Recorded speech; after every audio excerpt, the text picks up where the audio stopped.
What's going on, my Century Unit? It's the Sentiment here, so back again with another WCW pay-per-view review. This time going back to the year of 1996 to review WCW World War 3 1996. So this show was at the Norfolk Scope in Norfolk, Virginia. Not Norwich, by the way, it's a different Norfolk. On the 24th of November 1996, the attendance of the show was 10,314.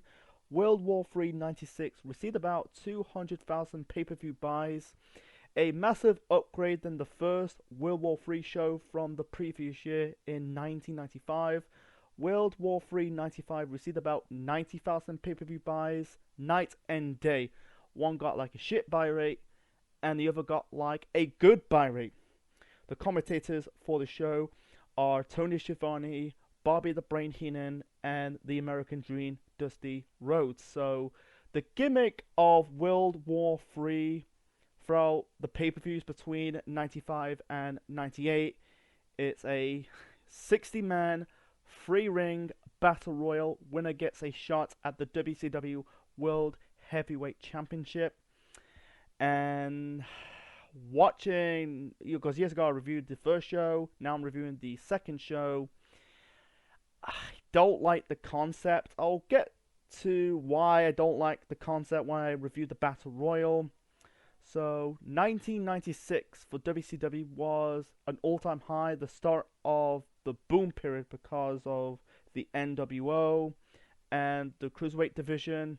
You could tell like WCW was on an all-time high and the WWF was going down. Going down a bit because it was in the start of their development process, because they're still struggling to find their next top guy.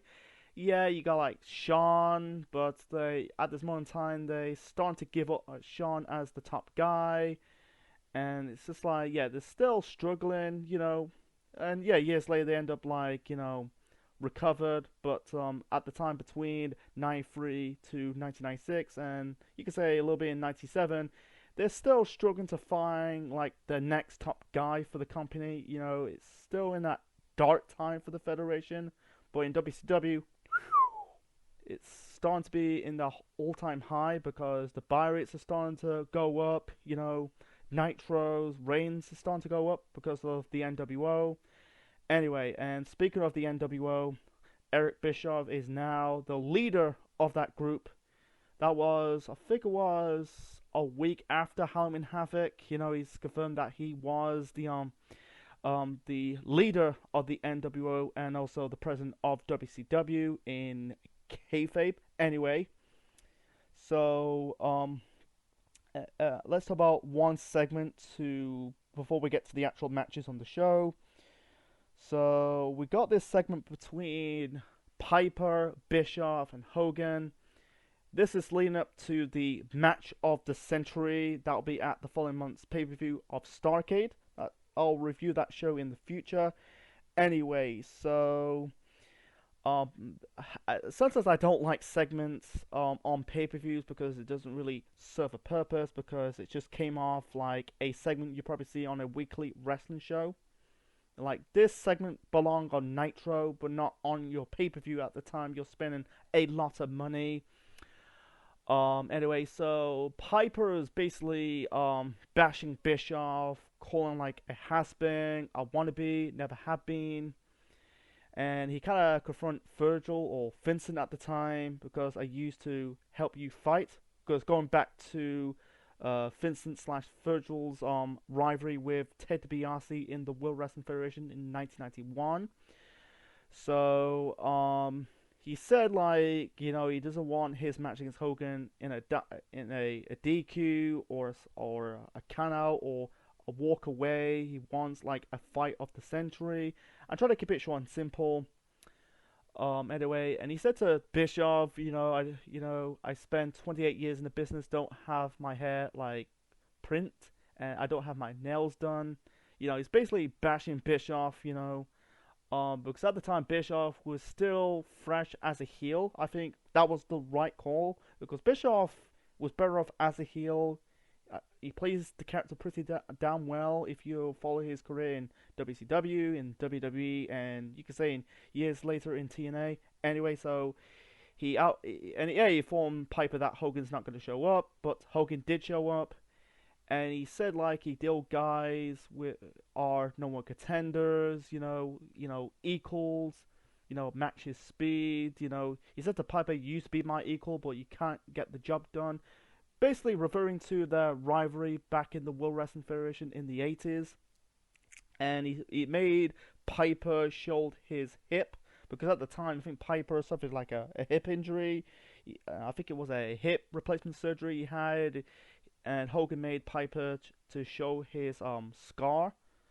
And then he said like I don't deal pick on cripples or people who look like peg like Pete. And then afterwards, Piper and Hogan fights, after Hogan signed the contract. And then you got members of the NWO attack Piper. You got the Outsiders. You got Miss Elizabeth. And then you got Six, that Sean Waltman, aka X-Pac. Six was holding a camera. And also you had the Giants, the NWO beating down Piper. Hogan attacked Piper's hip. Yeah, it's just building up to that match at Starrcade. We'll get to that in the future, but it was a good segment, Wasn't like an all-time best segment, but like I said, I wish they saved it on Nitro, because I'm not saying it's bad, but I wish they just save it on Nitro, save it on a weekly wrestling show. I feel like it's just killing time on the pay-per-view, but I'm not bashing it. It was good, seeing it set up Starrcade pretty damn well between Hogan and Piper. So, and also there was another segment with Mean Gene interviewing Ric Flair. Ric Flair, at this moment in time, he was injured his shoulder. He said it was temporarily incapacitated. He kind of put over the WCW guys over the NWO guys. He said they're entitled to walk out their own way, and he said WCW is going to own the NWO, or NWO is going to own WCW. Anyway, so why they did that, I wish they just saved it on Nitro. Like I said, anyway, so that was the segments on this show. Let's talk about the actual matches on this pay-per-view. So the first match to kick off, World War III 1996. This is for the WCW. Actually, it's not for the WCW. It's not for a WCW title. This is for the NWJP. Was it the NWJP?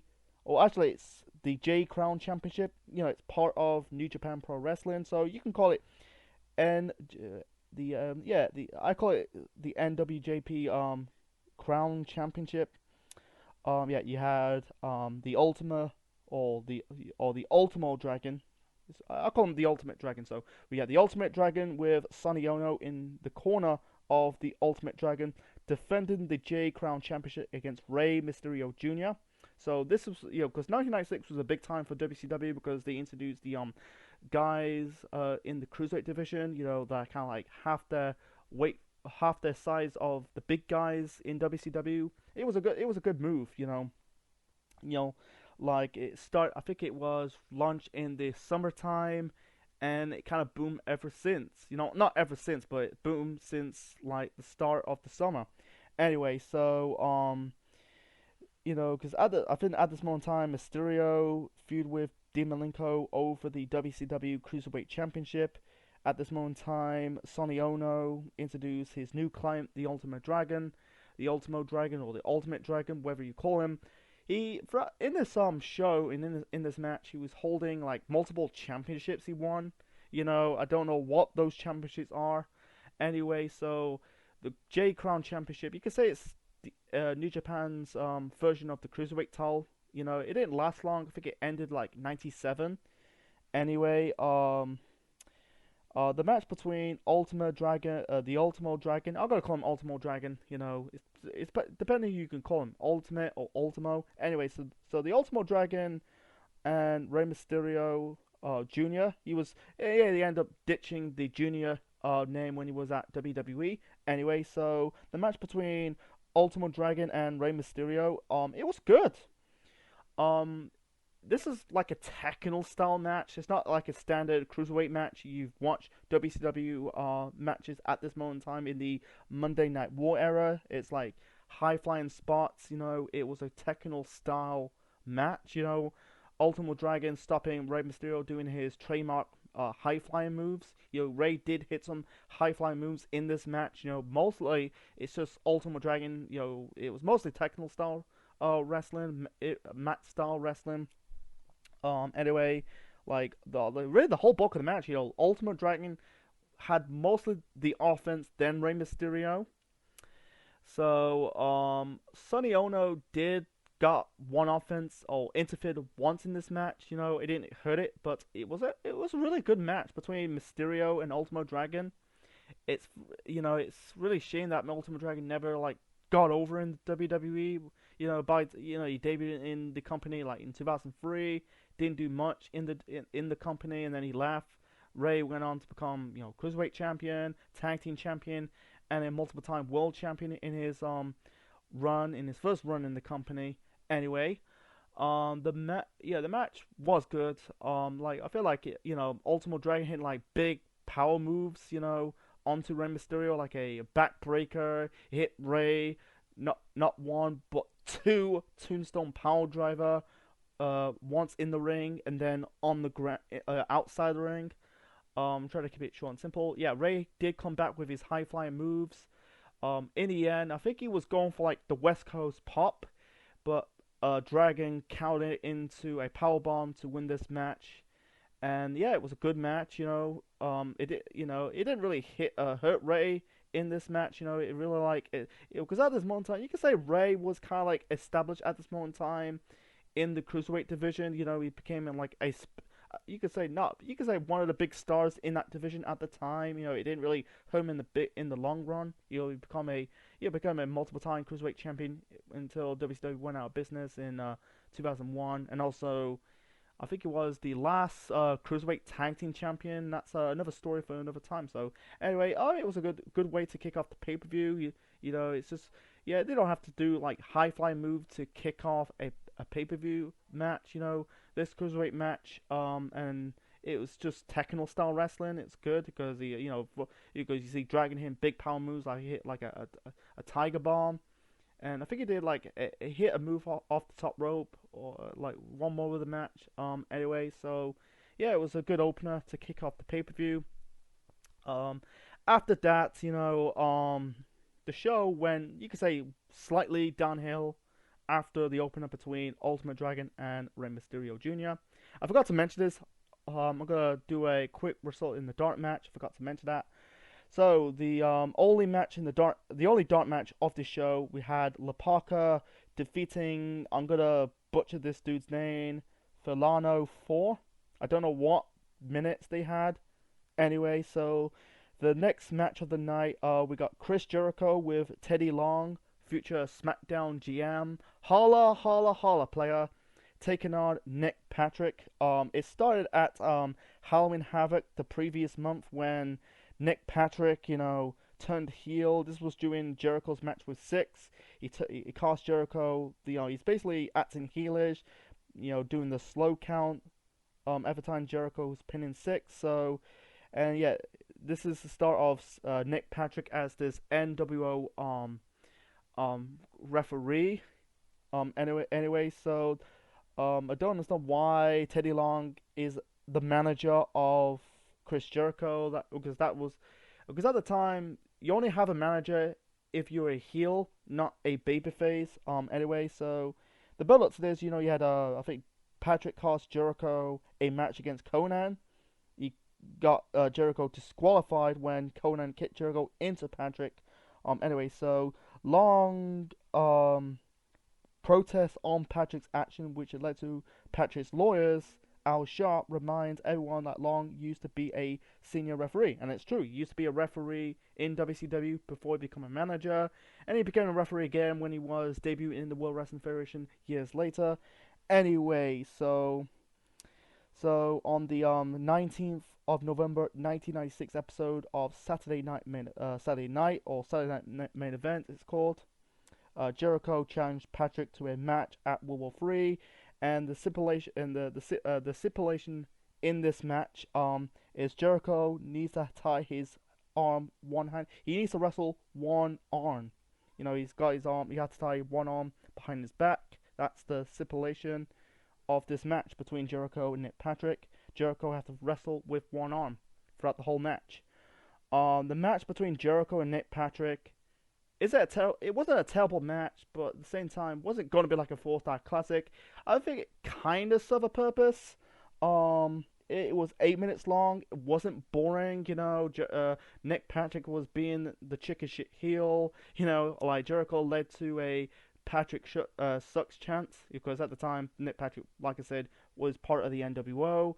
Because this is the start when I think this is the start, or I think after the show, this is the start when people end up joining the NWO for whatever reason. Anyway, so if you're not like feuding with the NWO, you have to join the NWO. Anyway, that's another story for another time, Anyway, the match was okay. Nick Patrick did have some offense onto Jericho. Like Nick Patrick's not a wrestler, he's a referee, referee WCW and the WWE. Anyway, so the match was okay for what it is. In the end, Jericho he throwed Nick Patrick off the top rope. He was going for like a move off the top rope. Jericho throwed him off the top rope, and then he hit Patrick with a super kick. It's very rare for Jericho hitting a super kick because that's not Jericho. You don't see, if you watch Jericho's matches in WCW and WWE and AEW or even New Japan, he doesn't really hit super kicks. It's very odd that Jericho hits a super kick. He should basically hit Nick Patrick with a super kick, not instead of like making Nick Patrick tap out with the Lion Tamer. So he basically hits Patrick with the super kick, pins him for the win. Before the match, you had this brief confrontation between Nick Patrick and Teddy Long. So anyway, Jericho got the victory, and also Jericho came out with. Every time I watch a Jericho match in WCW in this time period in the Monday Night War era, you end up hearing Jericho's theme music break down the wall when he debuted in the WWF in 1999. Because at the time, I know it's copyright issues, but there was a rare time you see like a different theme music of Jericho. Anyway, so because at the time Jericho was a babyface, he will turn heel in '98. That's a whole different story for another time. So anyway, okay match, not terrible, but not gonna be like a 4-star classic. It was there for what it is. And also it was like some of these matches should belong on Nitro, but not on a pay-per-view. At the time, you spend a lot of money. So, and speaking of a match should belong on Nitro. We got the Giant representing the NWO taking on Double J Jeff Jarrett, because I think at this moment in time Jarrett end up be part of the Four Horsemen. Anyway, so this is a rematch from Halloween Havoc when Ric Flair got involved in the first match between the Giant and Jeff Jarrett. I think at the time Giant was feuding with Ric Flair, and there was plans to have, I think it was Ric Flair, Giant for the United States title at that year's Starrcade. Unfortunately, plans changed because Ric Flair suffered a shoulder injury. You end up missing the 1997 Starrcade event with a leg injury during his feud with Kurt Hennig. Anyway, so the match between, like I said, Giant and Jeff Jarrett, the match sucked. Feel like this match belonged on Nitro, and the fans do not really care. This is known for Sting. The fans really turn away from this match between Giant and Jarrett. They're more focused on Sting, because at this moment in time, Sting was start doing the crow gimmick, Sting basically was coming down the rafters, down to go through the crowd and get into the ring. He hit Jeff Jarrett. First off, it was a referee bump. Then Sting hit Jarrett with the the Scorpion Death Drop, and then the Giant chokeslam Jarrett to pin Jarrett to win this match. So yeah, this match sucked. I think this was the short. No, it was the second shortest match of the show. There's one match is shorter than this. I'll get to that later on. But anyway, the match sucked. Like I said, blown on Nitro. It's more of Sting as the Crow, coming down to the going through the crowd, down to the ring, hit Jarrett with a Scorpion Death Drop, and that was it. And it was at the time people like the announcers are really berating Sting, accusing Sting. Is he part of the NWO? This is building up that Starrcade match the following year between Sting and Hogan. I reviewed that show just like last December. Go and check it out. So moving, the match only short. It was shorter. It was lasted about 6 minutes. So moving on to another match, also blown on Nitro. Should be on Nitro. So we got Holland Heat, Booker T with his brother Stevie Ray with Sister Sherry, aka the formerly known as Sensational Sherry, taking on the amazing French Canadians. That is Jacques Rougeau and Carl Ouellette, with Colonel Robert Parker in the corner of Ouellette and Rougeau. And by the way, Carl Ouellette is formerly known as Jean-Pierre Levitte. Jean-Pierre Levitte was his previous ring name in the World Wrestling Federation. Anyway, this this is revolve around two managers, Colonel Robert Parker and Sister Sherry. So yeah, so at Halloween Havoc, Holland Heat was the tag team champions. They end up dropping the belts to the Outsiders, Scott Hall and Kevin Nash. That was after the interference by Colonel Robert Parker. And then I think Robert Parker ended up allied himself with Rougeau and Ouellette, the amazing French Canadians. I think like the build up to this, you had Robert Parker kidnapping Sister Sherry. I think they end up like having matches on Nitro and Saturday Night. Anyway, so Holland Heat won.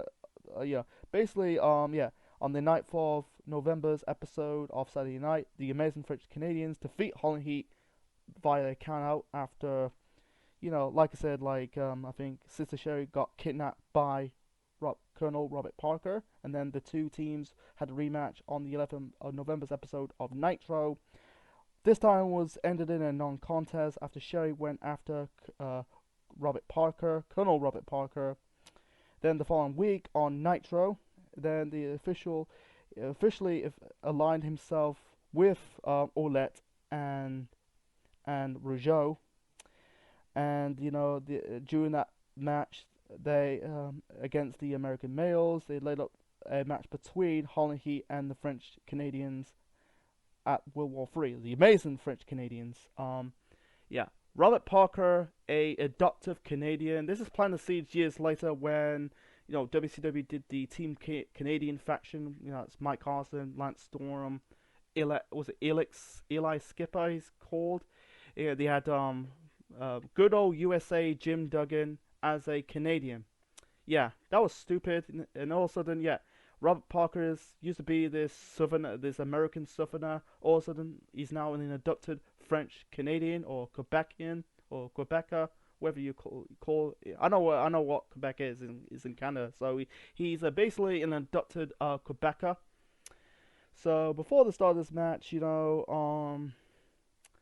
had I think Rougeau and Ouellette, formerly known as Jean-Pierre Levitte. They asked the fans to show the respect to the greatest country in the world. Yeah, they're waving the Canadian flags and the Quebec flag, and made them listen to the Canadian national anthem.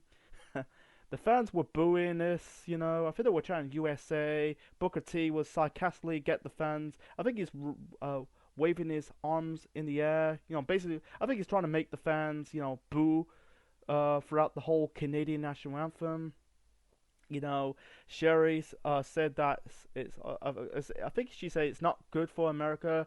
Listen to these two guys sing, and then Stevie Ray says, "Listen to that's breaking my heart," and Sherry with that good one line says, "These two think they're at the MTV Music Awards or something." That was funny. That was a really good line for Sherry. Anyway, so the match between Holland Heat and the amazing French Canadians it wasn't a bad match. It wasn't going to be a 4-star classic. It was a bit mediocre. It was kind of there for like a match you belong on Nitro. This is not really a pay-per-view worthy match, you know. Didn't really serve a purpose because it didn't really serve a purpose, you know. Yeah, they're trying to make this USA versus French Canada or Canada, what the hell. Anyway, okay match for what it is.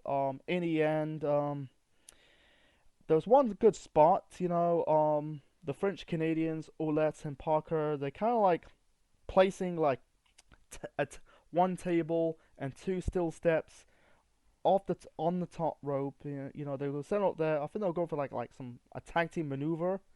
You know, I think he had a Ouellette, you know, on top of the steel steps and the table, and you know they did the move.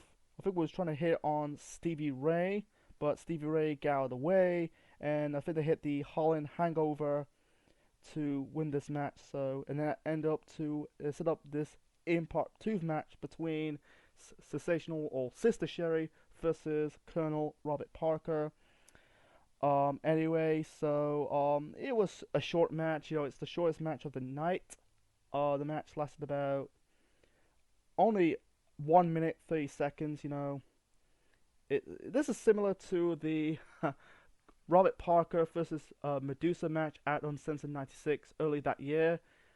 Because you know it's basically manager versus wrestler. You know, because Medusa's an actual wrestler, and yeah, you know people know Sherry Martel as a manager, but she was a former professional wrestler. You know, she was a former WWF Women's Champion in the '80s. Robert Parker, you know, is known as a manager, but he was a wrestler before becoming a wrestler. He's a wrestler before becoming a manager. You know, he wrestled in the '70s and the early '80s before becoming a manager. Try to keep it short, simple. Nothing much to talk about. It's just an improv 2 match. You know, in the end, I think Sherry pins Robert Parker for the win. I think she hits Parker with the clothesline, and it said on Wikipedia that he run away. Whatever it says, you know. So basically, you know, Sherry defeats Robert Parker via a countout to win this match, you know. And yeah, it's just what it is, man. I don't want to get into it. So moving on to the 7th match of the night. This is for the WCW Cruiserweight Championship. Dean Malenko defending the belt against Psychosis. This started at, I think this was, you know, Malenko beat Rey Mysterio. I think he beat Rey Mysterio for the Cruiserweight title at Halloween Havoc. Or no, he defeat Malenko defeat. I was right. Yeah, he did defeat Mysterio for the Cruiserweight title at on the no, I was wrong. It wasn't the 9th. I thought it was the 9th, but it's at Halloween Havoc. Dean Malenko defeated Rey Mysterio Jr. to win the Cruiserweight title, and then on the 9th of and then this is set up the 2 matches on the show. You know, Mysterio, Ultimo Dragon, Malenko, Psychosis. Anyway, I was wrong. I thought it was at Halloween Havoc. Then when Malenko defeated Rey Mysterio for the Cruiserweight title. I think Malenko and Mysterio feud with the title for months now. And anyway, so you know, it's been a long time since I reviewed Halloween Havoc '96. You know, so the match between Malenko, Psychosis. This is a little bit similar to the opener between Mysterio and Ultimo Dragon. There's one botch, you know. I think Psychosis was going for like a move off the top rope. He kind of like lost his balance, you know. That was stupid because it's funny. I think that I think Malenko and Psychosis used to be in ECW. If that was in ECW, you'd probably get the "you fuck up" chance towards the fans. But he did recover. I think he hit like a move off the top rope minutes later. But I think that was it was not that good. You know, it was a bit botchy. But it was a good match for what it is. You know, Psychosis is a high flyer. Malenko is a technical match style general, I'm gonna call him. So in the end, I feel like bulk of the match, he's working on the legs of Psychosis. So in the end, Malenko retained the cruiserweight title. He hit Psychosis with a bridge, I think it was a bridge suplex pin to win this match, and the match lasted about 14 minutes. So it was really 1 minute longer than the opener between Rey Mysterio and the Ultimate Dragon. So moving on to the next match. By the way, this is first of 2 championship matches on the night. Got to mention that. So moving on to the second of 2 championship matches on the show. This is a triangle match for the WCW World Tag Team Championships. The Outsiders represent the NWO. Scott Hall and Kevin Nash defending the WCW World Tag Team Championships against the Face of Fear. That is Meng and the Barbarian, and the Nasty Boys, Brian Knobbs and Jerry Sags. The Outsiders defeated Harlem Heat for the WCW Tag Team titles at Hell in Havoc the previous month. Yeah, this match sucked. It was boring. This lasted about 16 minutes long. I say 16, not 60. That'd be oh my god, that'd be like what a match in a bad way. But it was only 16 minutes long. It was a clusterfuck. I was completely zoned out of this. I think the thrive better if they did like a one-on-one, not one-on-one, but like just a normal tag team match between the Outsiders and the Nasty Boys. The Face of Fear was relevant at this moment in time. I think they were part of the Dungeon of Doom. Why they still continue doing this, I don't want to get into it. The faction ended in 1997, the following year.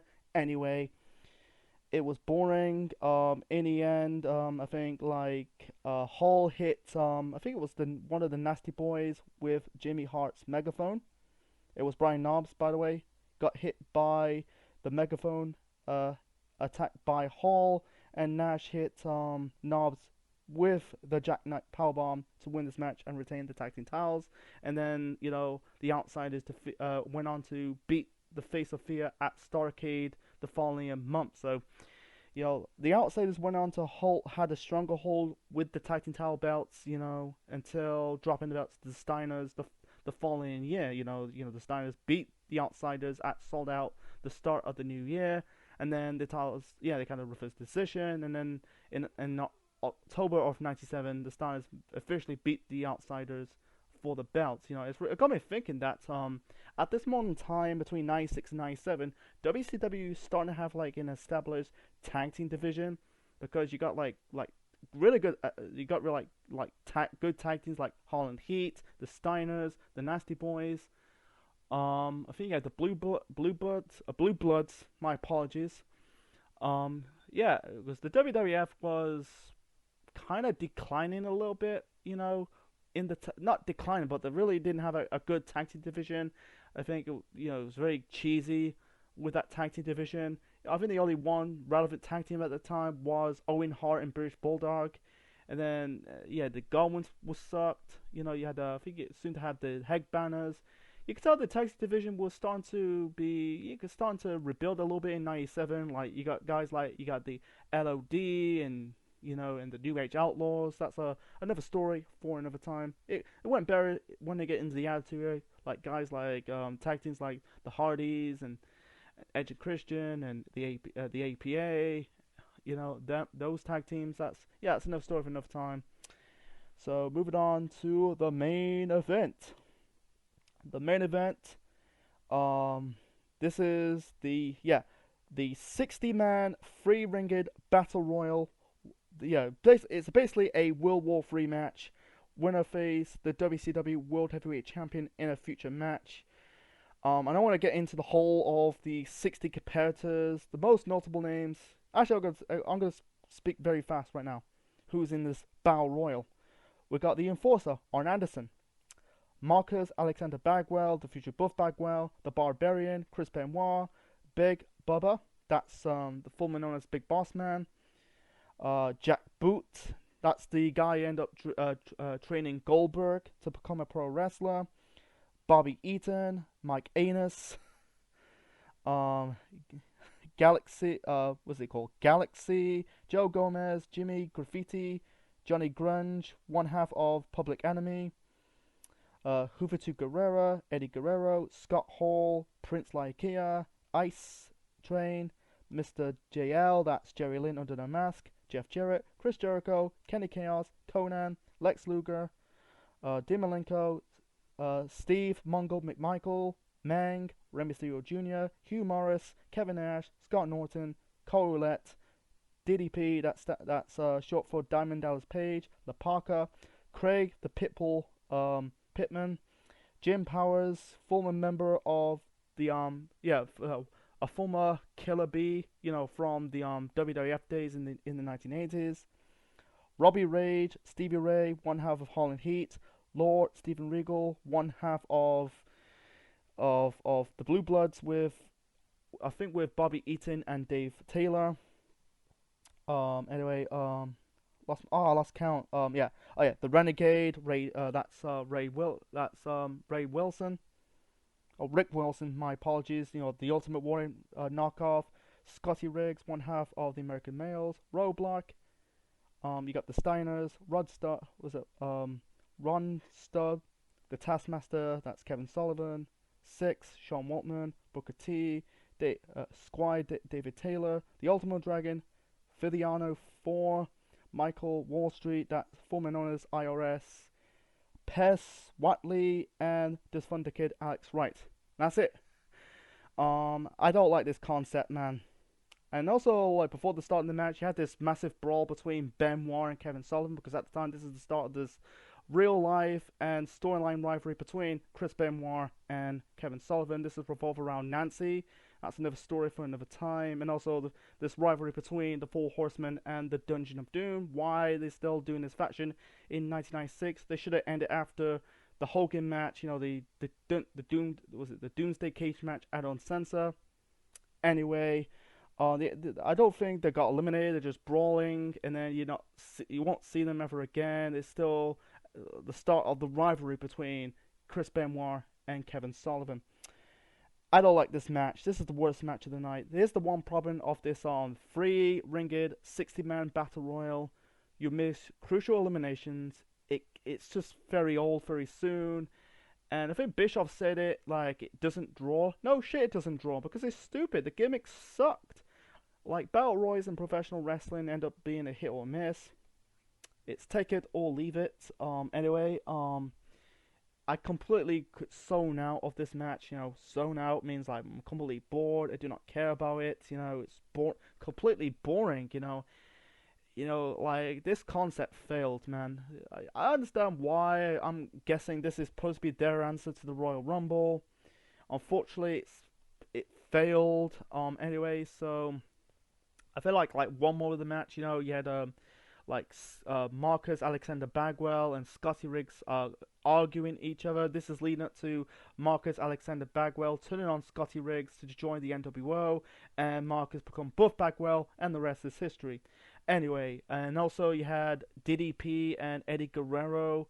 I think they did fighting. I think they were chasing and fighting outside the ring. This is leading up to them fighting for the United States title at Starrcade the following month. That won by Eddie Guerrero, and that led up to DDP becoming one of the biggest babyfaces in WCW in 1997.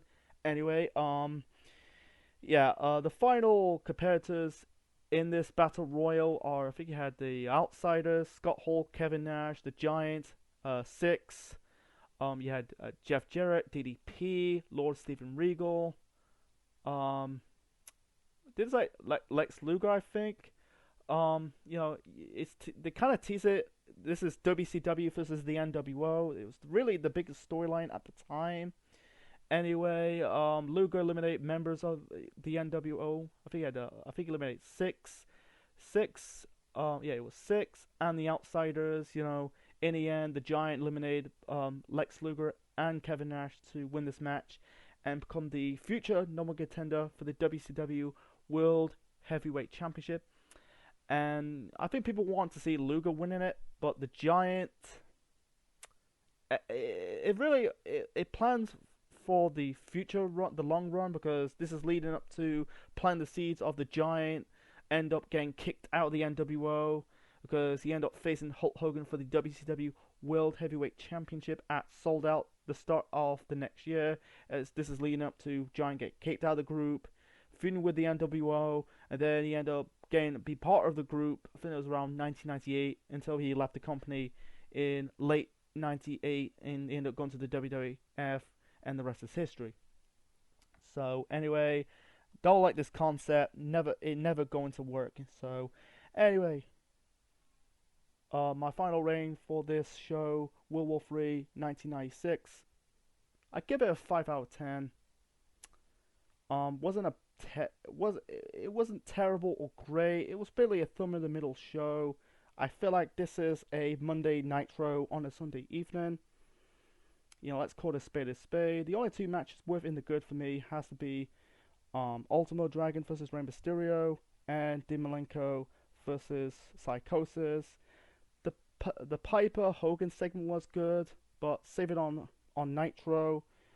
You have some okay matches, but like I said, they belong on Nitro. The only thing in the bad for me has to be the Triangle Tag Team match for the WCW Tag Team Championships and the 60-man World War 3 match. You know, I put it in the bad, so I'll recommend you watching World War 3 1996. You know, I think this is not a thumbs down, but like a thumb in the middle for me. Anyway, so that's my review of WCW World War 3 96. Leave your thoughts and comments just below. Smash the like button, click the like, click the bell, subscribe to the Central Mind Network on YouTube. Be part of the Central Unit for more wrestling videos and more. So next time in this WCW/NWA pay-per-view review series, let's go to 1998 because last year I reviewed Super Brawl 8. Let's go to the following months on Center Show of a future World War 3 winner. That was Scott Hall. He won that match in 97.